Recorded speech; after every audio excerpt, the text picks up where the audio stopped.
Thanks, Dave. 8:15 now. The All-State Sugar Bowl St. Patrick's Day Classic is coming up next Sunday, and runners and walkers still have time to sign up for this year's race on Metairie Road before the big parade. This morning, we're sitting down with race director for the Crescent City Classic, Eric Stewart, and this is the last chance for runners to qualify for next month's Crescent City Classic. This is it. So it's an easy way to get into a seated position because it's only 2 miles. So. Oh, nice. Okay, and I'm sorry, race. I said 5K earlier. It's That's only okay. 2 miles. 2 miles. That's even shorter. Yes. More reason to sign up. Absolutely. So when's the race? What are the details? So the race is next Sunday. Okay.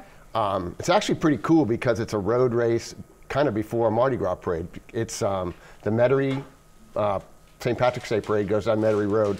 We run at 10 o'clock in the morning, and following that is the Metairie Road St. Patrick's Day parade. So it's pretty cool. You run from Gennaro's, which is right by Causeway, to Winston's, which is right by the railroad tracks where the parade ends. So it's pretty cool. There's people all over. If it's a great day, the crowds are unbelievable. So. Wonderful. What I love so much about a race in New Orleans is after there's kind of already a party built in, and that sounds like the case here. So we've got a nice party at Winston's after.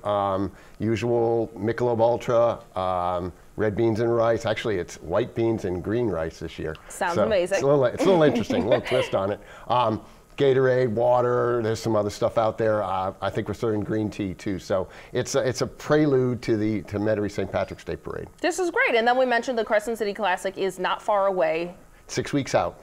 Yeah. April 20th. So it's a good chance to give yourself a little, maybe a 2-mile test to see if you'll be ready for in April. Yeah, and what's your advice to people who have kind of set a goal of running it and they've been in Mardi Gras mode and haven't been preparing? Hey, it's actually, so we have a calendar in the Advocate every week. Okay. It shows you what you should be doing on a day-to-day basis. It's absolutely not too early to start. This is a great time to start, 6 weeks out. If you're a walker, just start walking a little bit more. You can start jogging if you're a jogger or a runner.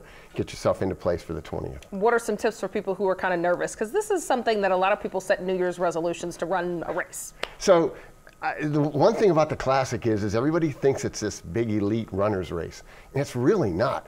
60% of the people out there are walking or having fun or pulling a keg or just grouping with their friends, so it shouldn't be intimidating. It should be something fun.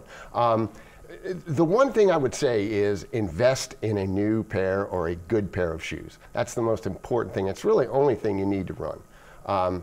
Everything else is kind of ancillary, but a good pair of shoes is a really good way to start. Okay, perfect. See, you've inspired us all to get running. Thank you, Eric. There's still time to register for the St. Patrick's Day Classic, guys, before the race starts next Sunday, March 17th at 10 o'clock in the morning. It starts at Gennaro's Bar on Metairie Road, finishes up just before the train tracks, where the post-race party will take place at Winston's Pub and Patio.